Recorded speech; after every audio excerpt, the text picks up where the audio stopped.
Hello, everyone. My name is Clentus, and welcome to my podcast. And if you're watching me on YouTube, hello, everybody. Thank you so much for tuning in into another episode of my observations, things that I think about, things that I don't do research on because this podcast is not research material based. It is stuff that I experience in my own life. I don't think you need a research for that. And also, it's things that I observe about my country, my environment, work, politics of the country. And recently, I have taken an interest in something I think it's a blessing to a lot of us here in South Africa, probably even on the continent as well. As you guys know, that I always speak for my country because this is the only place I know. It is something that I'm going to talk about probably in my next podcast as to why South Africans don't travel. I have mentioned it before that South Africans, we don't travel. So there are actually deeper things than what I had said in the previous podcast as to why South Africans don't travel. I think I mentioned that, or one of the things that I mentioned is that South Africans, we feel like we have everything. We don't need to go to greener pastures anywhere else in the world. We feel that the greener pastures is in another province. There are 9 provinces in South Africa, and there are 3 major provinces where South Africans go to for greener pastures. That is Gauteng, that is where Johannesburg is. That is Cape Town, or Western Cape, that is where Cape Town is. And there is KwaZulu-Natal, that is where Durban is, because those are the 3 major cities. There's another one called Gqeberha in the Eastern Cape, but I think that one is more touristy than anything else. And I don't understand why so many people that come to South Africa have not visited Gqeberha yet. I understand it's a very difficult name to pronounce. Actually, it's recently renamed from Port Elizabeth to Gqeberha. So I hear some people kind of like it when I say this word Gqeberha because it has a click sound. That is where you find the Xhosa people in South Africa. But anyways, this podcast is not about that. This podcast is about a term that I used. I'm not quite sure if it was in my previous video or... Sorry, I'm also a YouTuber, so I keep saying video.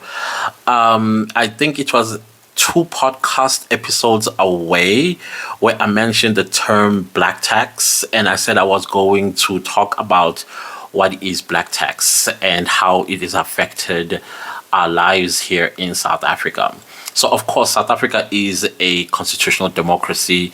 People that are employed and people that are business owners, whether you're an entrepreneur or a business person, companies, and stuff like that, do pay taxes to the government of South Africa. And the institution where we pay our taxes is called South African South African Revenue Services. That is SARS. SARS. SARS. So that's where we pay. Excuse me. I'm also recovering from flu. It is where we pay our taxes. But for black people, I understand that this term black tax originated in South Africa. However, I've also heard it widespreadly in the US amongst African Americans or black Americans. They also use this terminology, and I was quite surprised and pleasantly surprised, I must say, to hear that. Because in South Africa, we don't have a culture of a child once they turn 18, they have to leave the house. That doesn't exist in the black community in South Africa. As a matter of fact, once you turn 18, your family hold on to you for dear life because of a number of reasons. And one of those reasons is black tax. Now, black tax, as far as I can tell, it is something that started probably in the days of apartheid. If you look at the apartheid itself, okay, this probably go as far back as colonialism, when the colonizers came to South Africa, they basically came and there's this word YouTube doesn't like. It rhymes with grapes, like grape. So they came and graped the land and took people's livestock, killed people's livestock. During the discovery of gold and diamonds, they removed black people from their homesteads and mined, basically graping the land of its resources and from the people of South Africa, meaning black people. And so, of course, mines were established, whether it was a diamond mine or a gold mine, coal mine. What is that other mine? The other mine, the uranium mine, and things like that. In case you didn't know, South Africa did have nuclear bombs before. We gave them up in 1994, no, 1990, I think. So that we are not there. So, of course, black people were displaced and they were placed in homesteads. These homesteads today are the provinces, the 9 provinces. Zulu people were taken to what today is called KwaZulu-Natal. Xhosa people were taken to what is called today the Eastern Cape. Ndebele people and the Swati people were taken to a province which is now called Mpumalanga province. People that spoke Tshivenda, Pedi, as well as Tsonga, they were placed in a province called Limpopo. People that spoke Sotho, they were placed in the province called Free State. People that spoke Tswana, they were taken to a province which today is called Northwest Province. And what am I leaving out? And then you have colored people. Colored people, it is mixed race people. That's what we call them here. It's not an offensive word in South Africa. Those are your mixed race. That also includes the original people of South Africa, which is the Khoisan. They are based in what's today is called the Western Cape. That's where you find Cape Town, Stellenbosch, and all those places. So Gauteng, as far as I understand, did not quite belong to anybody, even though there are some people who claim that their forefathers were here. But there is no history, I think, of anybody or any tribe that owned Gauteng or the province of Gauteng. That is where Johannesburg is, and that is the economic hub of Africa. So now, during the days of apartheid, this even affected how a child was born. I'm talking about the sex of the child.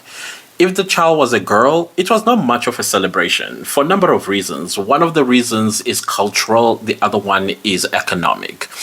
Now, the cultural side is that a girl child will not keep the surname alive, because once a boy comes and marries her, she would have to take the surname of the boy, and then the surname of her family gets lost.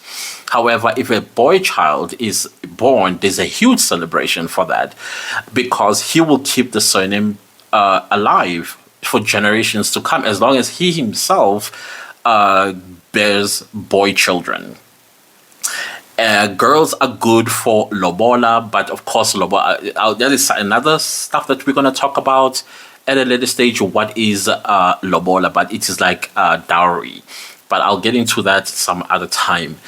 So girls were pretty good in bringing in the cows for dowry.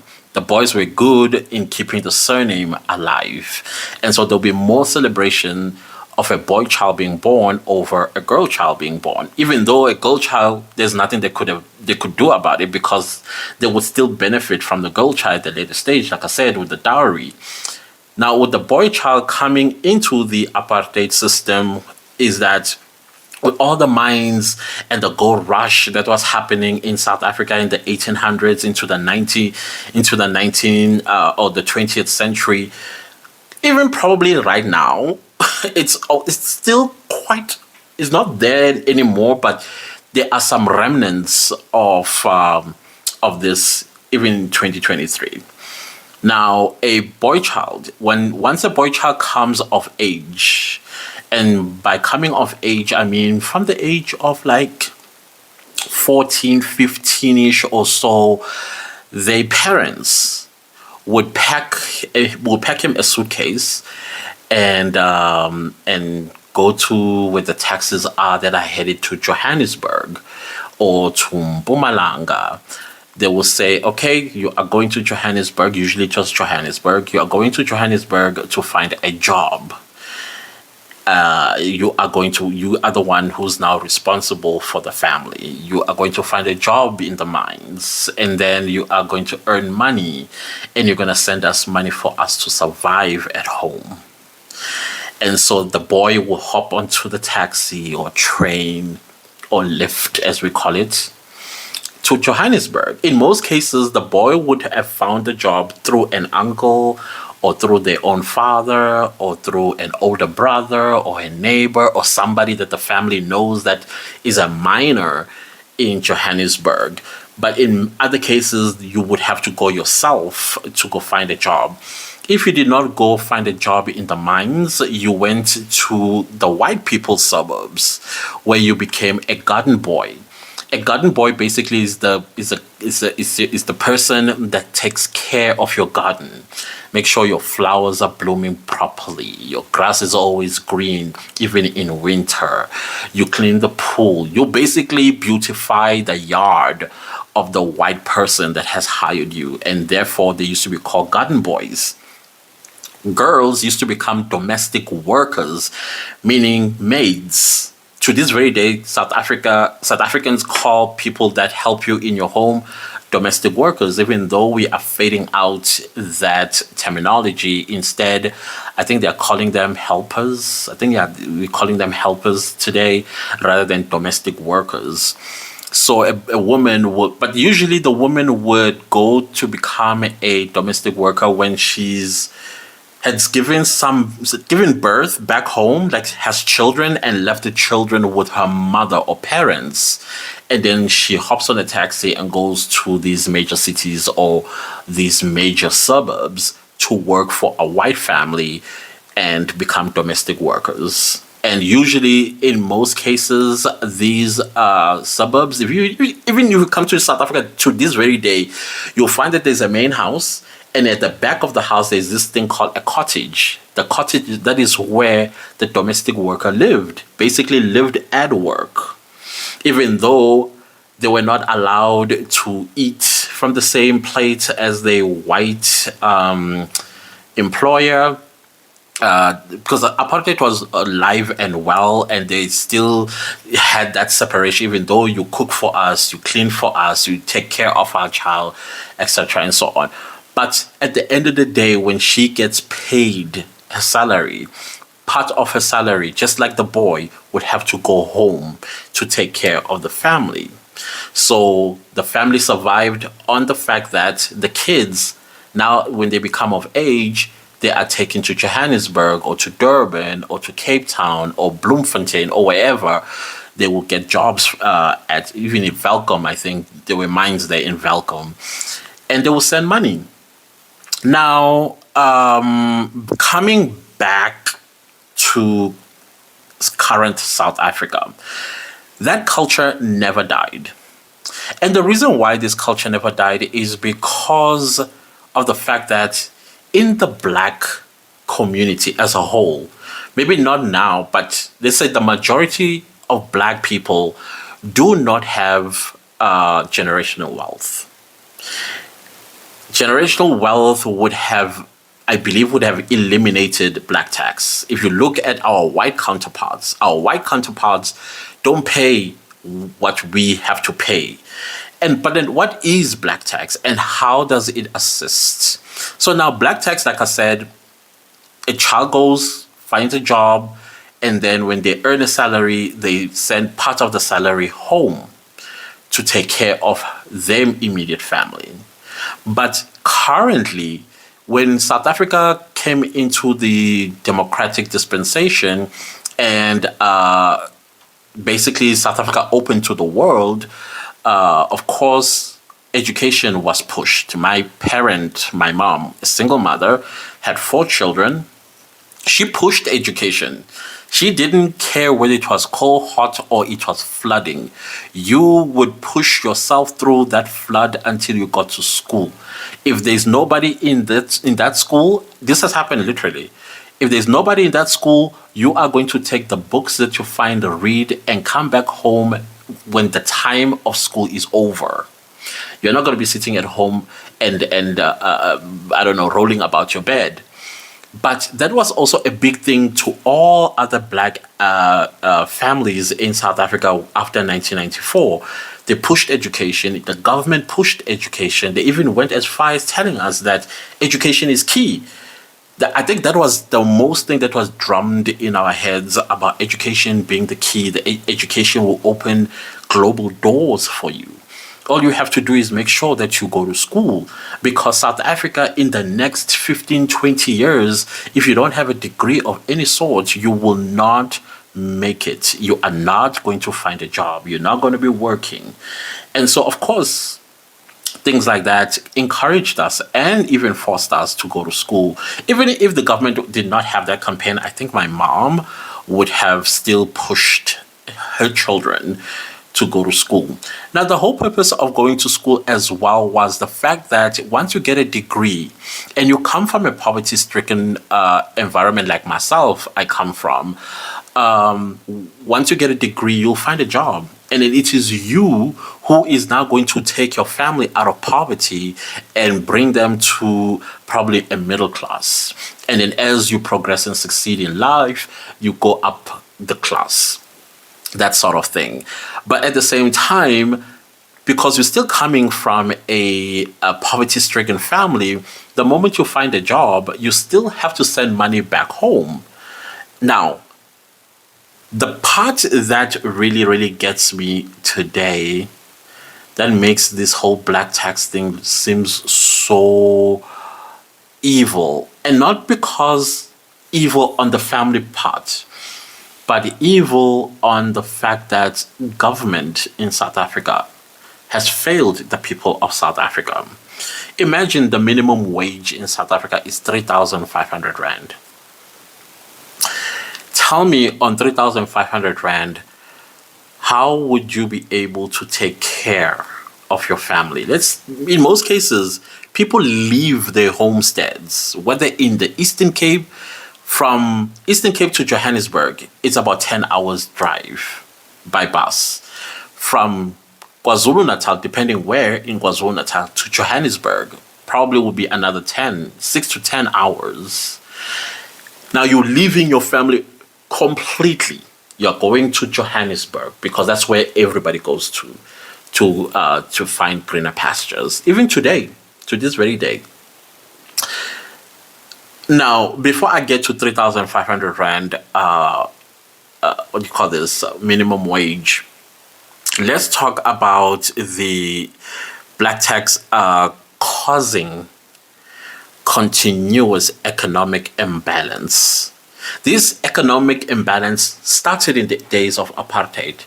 In the democracy, 29 years later, after apartheid's fall, we are still having economic imbalances in South Africa. I did mention in my previous video, I think, not the other previous podcast, that BEE is an economic policy that was supposed, or its intention was to alleviate poverty amongst black people. Basically, it was to rectify the economic imbalances of the past. Unfortunately, that policy only serves to this very day people that are politically connected to the governing party, which is the ANC. And that's a fact. And affirmative action also had been corrupted. It was now a matter of nepotism. If I knew my uncle or my uncle's whatever's kids, they will hire them over a person they don't know. It's at the local level, provincial level, all the way to national level. And now people with qualifications don't find jobs. Instead, they go become cashiers at Pick n Pay, Woolworths. They become petrol attendants. I understand in the US, you guys don't have gas station attendants. We do here. Most of those guys actually have degrees. You'll be shocked the stories they are going to tell you. If you ever took the time to ask them their story, they'll tell you, I have a degree in accountancy, I have a degree in law, I have a degree sometimes even in medicine, and yet they're busy pumping gas for your car because the government failed them. The government failed to create jobs. Not because the government failed to create jobs or maybe jobs don't exist. Jobs do exist. I think I did mention to you in my 2 videos away that because we also having our African brothers and sisters coming to South Africa for greener pastures, for the company not to pay minimum wage, they would rather employ them and exploit them basically and give them slavery salary. A South African will not take a slavery salary. But anyways, I digress. Back to black tax. Now let's take this scenario of today.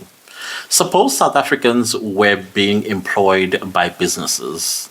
And this is another thing. If you are intending on opening a business here in South Africa, I want you to consider this. Imagine you are paying, let's say you establish a company here in South Africa, or a small business, small, medium enterprise, let's put it that way, or a franchise, and your starting salary is 3,500 Rand, the minimum wage, which is within the law. Now imagine I come as, you employ me, and I earn 3,500 Rand a month. Back home, I left 2 of my siblings, my mother. My siblings have children of their own. They are unemployed, possibly even unemployable because they don't possess any skills, because they could not further their education because there was no money to take them to school. My mom did not have money to take them to school. And now they're sitting at home and depending on me, who is now employed. And I earn 3,500 Rand. I come from KwaZulu-Natal. That is 7 hours away from where I work. So I'm in a totally different province. Now, when I get to Johannesburg to work for your company or your business, I have to find a place to rent. Possibly, I have to also take transport to get to work. And on top of that, I still have to buy groceries, possibly even clothes. It's winter now. Winter clothes are needed. Now imagine on 3,500 Rand, the first thing that I have to do, when I got here, I needed to ensure that I got myself a very cheap place to stay. Those of you who have been to South Africa and those of you who will end up coming to South Africa, pay attention. You will see as you drive, going, I don't know, wherever in South Africa. It's more prevalent in Cape Town. It's pretty clear there. As you drive from the airport going to your hotel, your Airbnb, or what, you're going to pass through shanty towns. These are houses that are made of corrugation iron. Those are the cheapest to rent. So I earn 5,500 Rand, and the place where I stay is that shanty town. In South Africa, we call those umkhukhu. In KwaZulu-Natal, we call them imjondol or jondi. That's what the names are, umkhukhu. So I live in umkhukhu, and my umkhukhu costs me 500 Rands rent. So already out of the 3,500 Rand, I'm now left with 3,000. Out of that 3,000, I still have to consider my groceries. But before I get to the groceries, I have to prioritize what's more important between my grocery and my transport to work. Of course, it's going to be my transport, because without the transport and I don't go to work, I'm going to get fired. So I have to prioritize transport. Usually transport will also be about 500 Rand. How much am I left with? I'm now left with 2,500. 500 rand rent is paid, 500 rand transport is set aside. Now I have to think about what I'm going to eat for the next 30 days. Probably my grocery will cost another 500 rand. Mind you, I'm not here in Johannesburg living all by myself. Probably I'll find a girlfriend who's going to come and live with me. She herself has her own issues that will need money. As you know, that a man, now okay, let me not put it in air quotes, a man is supposed to be a provider. So if you have a girlfriend, she's looking up to you to give her something to take home as well. Because there is no way that you are going to be living by yourself without some kind of companionship. Otherwise, you're going to have to pay for companionship, if you know what I mean. Now, you are left with, okay, now 500 rand, 1,500 has gone to rent, transport, now, and food. Probably even your girlfriend or whatever the case might be. And now you are left with how much? I think 2,000 rand. Now, out of that 2,000 rand, during the course of the month, one of your cousins called you and asked you, begged you, to either give him or borrow him 500 rand. It's urgent. And then you're thinking to yourself, okay, of course, you're obliged, because black tax is an obligation on you who is working to take care of your immediate family as well as your extended family. So now, here you are. You are now left with 1,500 rand, probably. Now that 1,500 rand, 500 rand goes to your cousin. 1,000 rand is left. You still haven't given your mother and two of your siblings any money yet. Think about that. Now tell me as the one that is working, when do I get the opportunity to save? When do I get the opportunity to start building some kind of wealth just for myself? When my money goes everywhere because of black tax. In some other instances, it's not only your immediate family that you would have to take care of. You have to take care of your mother's sisters or your father's sisters or brothers. They also have adult kids, your cousins.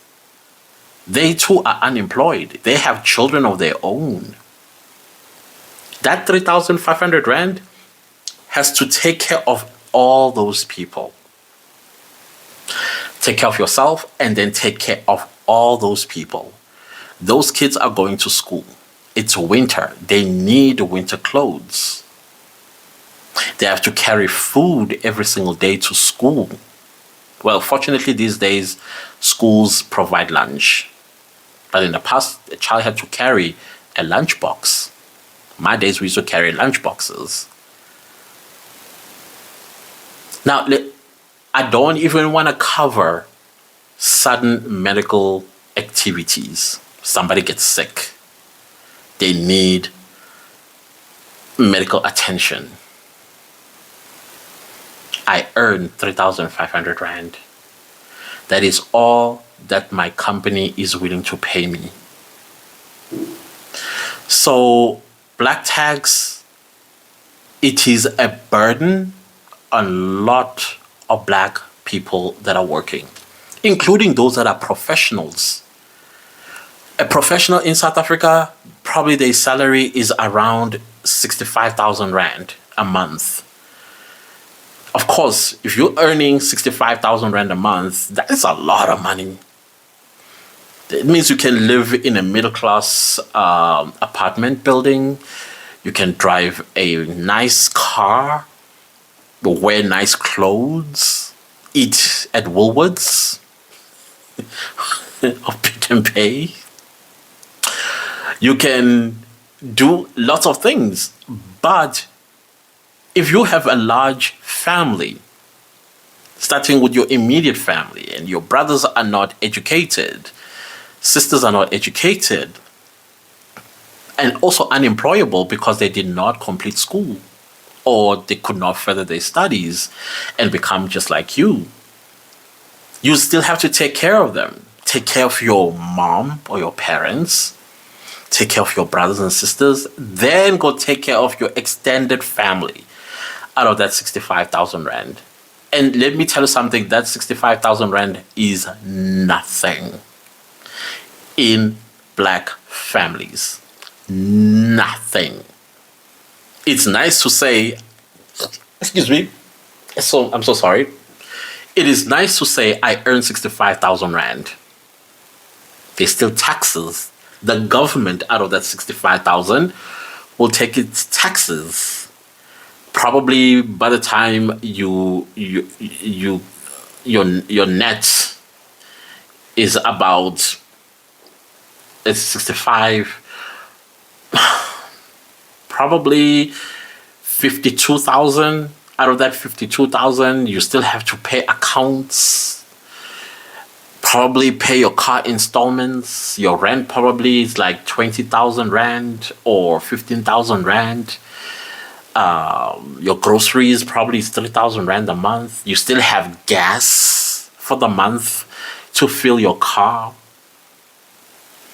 There is so many things that are on the shoulders of black people. The amount of stuff that we have to deal with is, it's just that I think maybe that is why we dance and sing at everything. We sing and dance when we are angry. We sing and dance when we are happy. We sing and dance when we are frustrated. That's South Africans. And I remember somebody was like, but you guys you're so angry, and yet here you are dancing, you're having a good time. Why? That's because we don't like thinking about it, and we are not also a people that allow ourselves to struggle from any mental health issues. Dancing and singing helps us to forget. We know our issues. We know what we are struggling with. Black tax, it is horrible. As far as I'm concerned, it is evil. I don't think, again, it's not evil on the family, not the family being evil. The fact that it was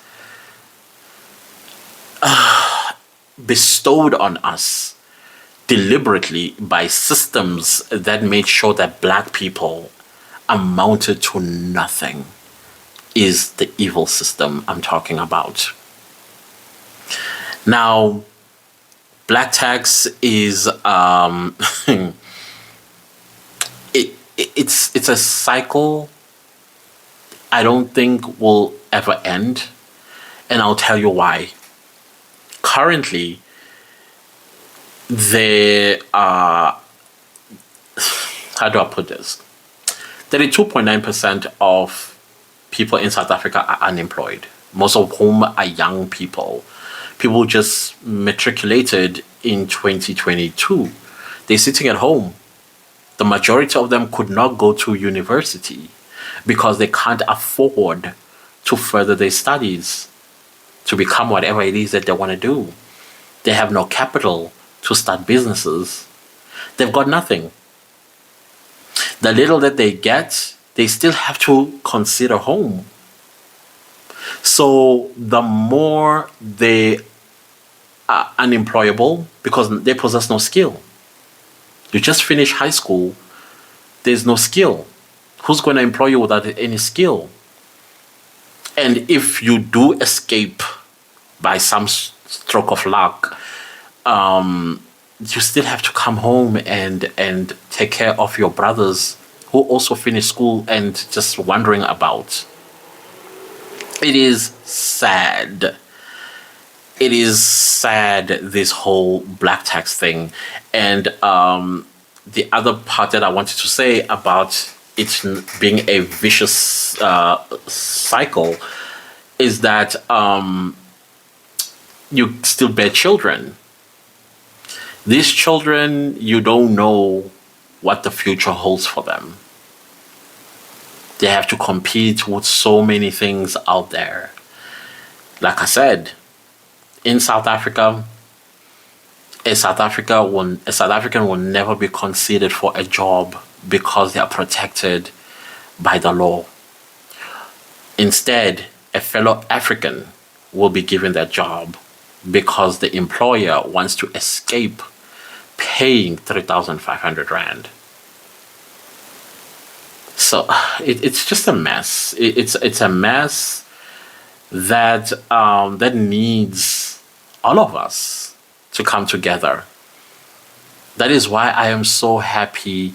And now, again, don't take this the wrong way. Don't think we are now sitting like this. Yes, let them come, let them come. No, but I think if our African American brothers and sisters come here with the intention not only to build themselves, because coming here and to build yourself, you are definitely going to build yourself. We've witnessed this. We've witnessed Chinese, Pakistanis, Bangladeshis coming to South Africa. They open a small little business. 2 years later, they're making millions. It's possible. Highly, highly possible to do that here in South Africa. But now, if you're coming here just, because you're on a selfish journey, then this will continue happening in South Africa. There will never be a break for South Africans. Somebody must say, but then that's pity partying. Okay, if you say it that way, I don't blame you. But you must also consider that capital is the key to fulfilling your dreams. A lot of Black South Africans are entrepreneurial, in case you didn't know. Lots of Black South Africans. Myself, I'm entrepreneurial. But there's no capital to start something. Yeah, you may say, but these days you don't need capital. There's online businesses, online jobs, and what have you. And then I'll say to you, they cost money, actually. To pull a Wi-Fi connection, you need money. Data in South Africa is very expensive. Sometimes you have to go to a mall that gives you only 500 megabytes to do something. Then after that, it's off. So I agree that these days there are lots of business opportunities and job opportunities that don't require you to have money. But here, you still need money for consistency. In order for me to stand on my 2 feet, I will need a sponsor. I'll need somebody to sponsor me for a year for Wi-Fi connection. It's going to be left up to me how I work my way out of this vicious cycle. So, yes, you may say, no, you need to be the one that goes out there. I agree. But capital, phones in South Africa are expensive. In order for me to have an online business, I need a cell phone, a smartphone. They are expensive. Lots of young people have ideas. Lots of young people want to open YouTube channels because they noticed or realized that YouTube is an alternative to unemployment. Lots of young people are making money, even becoming millionaires on YouTube. I'm talking South Africans. They see other kids doing YouTube, but they don't have the equipment to also do the same thing. The discovery of money being made on Instagram. Instagram in South Africa is the highest paying in terms of brands and brand deals over YouTube. Lots of young ladies are breaking out, stars actually. One moment they were poverty stricken, knew nothing, where to from here. They either had a choice of going to Johannesburg and selling their bodies or become Instagram babes. And then they discover that today they're what you call influencers. They are making millions of rands. They're driving flashy cars, living in flashy suburbs of South Africa. All that girl ever needed was an opportunity, somebody to say, okay, for a year, I'm going to supply you with Wi-Fi. You better make something out of yourself with it. There are some young people who want to start trading. I have a distrust on Forex because I think it's got a lot of people with bad intentions. But I have seen how it has changed other people's lives. Trading. I've seen it. Laptops are expensive. Softwares are expensive. You see, you may say, no, you don't need capital for this. It's easy to say it when you do have something in your pocket. But reality on the ground says otherwise. So why am I saying what I'm saying is today we can kill black tax, but it needs capital. It needs capital to get everybody involved. I'm not saying it's a solution. I don't know. I don't know what the solution actually. I've been wrecking my head about it. I myself used to pay black tax.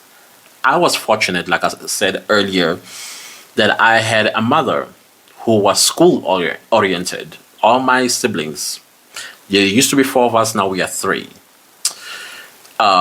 When my older brother finished school, he went to work, he paid black tax. I followed, got myself a job, paid black tax.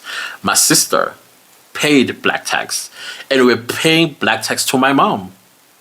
We took care of her all the way till she passed on. But before she passed on, she asked us to take care of other family members.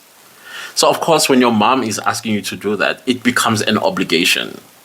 And mind you, these cousins of ours, they used to laugh at us for going to school. When it rained, they'd be like, you're going to school, it's raining. You'll think you're better than us. They used to laugh. They used to mock.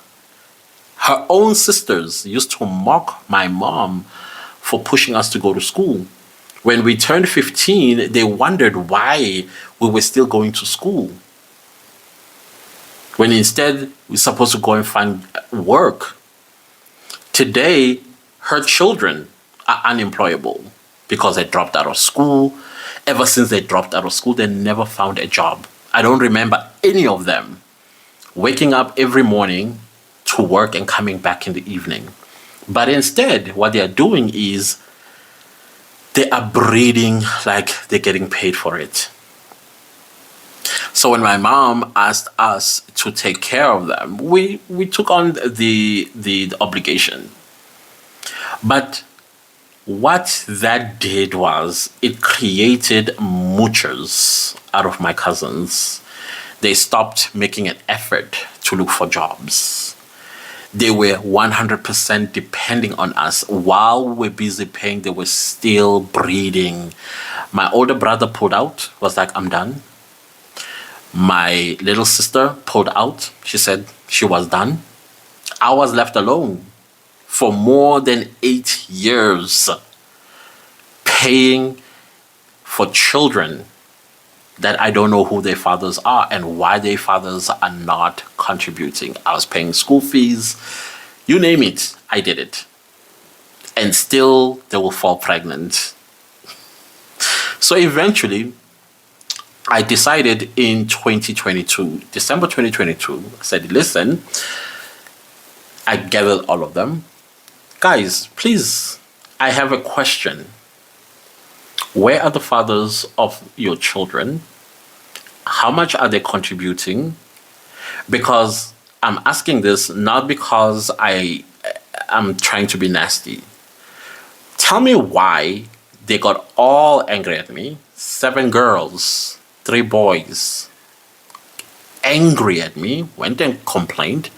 Tell me why I find myself in a family meeting. I'm being summoned from Johannesburg, had to drive all the way to KZN to answer to why I asked that question. And I was told that I was wrong and that what I was doing, it's an obligation. The entitlement of it all.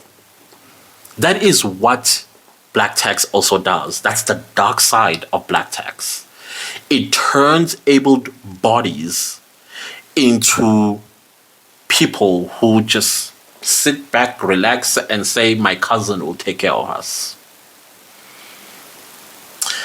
And I remember looking all of them one by one in the eye, and I said, it's good to know you all. Goodbye. January came. Calls started coming in. Hey, we need this, school fees. Hey. I didn't budge. I did not pay a cent to this very day. To this very day. I stopped paying black tax because the person that I feel I was obligated to pay black tax to is no longer here. That is my mother. My siblings, they have their own jobs. My brother is a businessman. My sister has her own job, a good job. I have my own job. So my money is my money. Their money is their money. This actually forced my cousins to go and apply for childcare grants. This is money that the government pay every month to children, take care of the children. It's part of the whole social service thing. It forced them to do that. But to date, they decided not to talk to me. Okay, maybe 1 or 2 called, hey, we understand our mistake, but I'm having a situation, this child is sick. I still will not budge because it takes one payment before it opens the floodgates. I know my cousins. So I have been stiffening my neck ever since. So I'm not saying that you need to close the tap on your family when you are paying black tax. But if they are going to do things deliberately, you need to question, sit them down, ask them, what's stopping you from finding a job? Okay, what's stopping you in 2023 to better yourself, become employable? There are online courses that are for free. You are always on your phone getting boyfriends. But have you ever thought of going into this website? Take a 6 months online course with the money that you are getting, I don't know where. Because I feel, and I used to pay money for Wi-Fi. I connected all of them. That's what I used to do.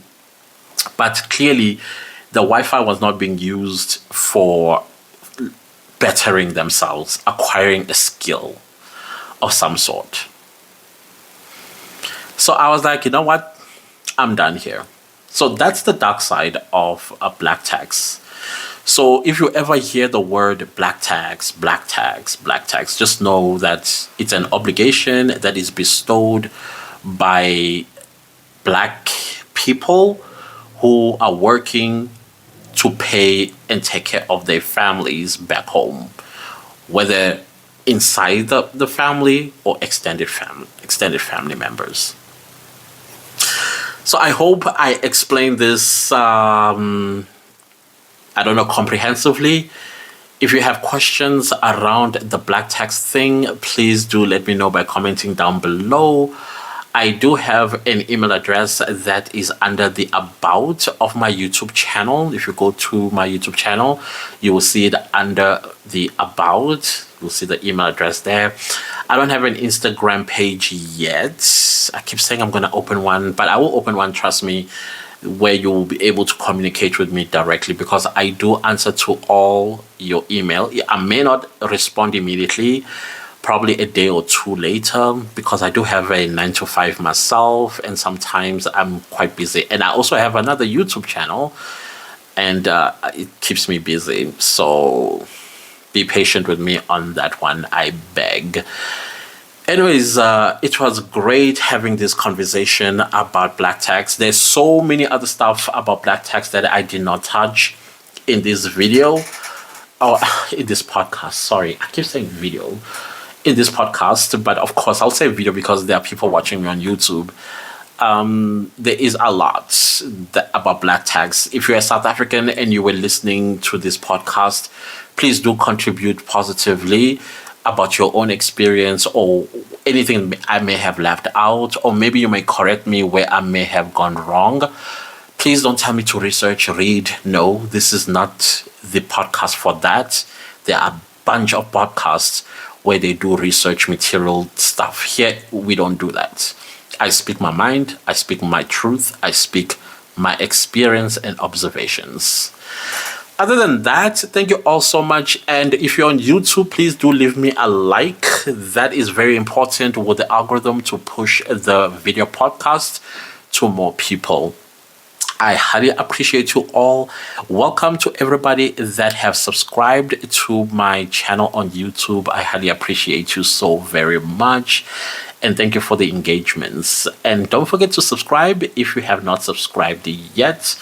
And when you subscribe, do click the bell notification so you get notified every time I upload a new podcast episode. So let's see each other in the next podcast video. Goodbye.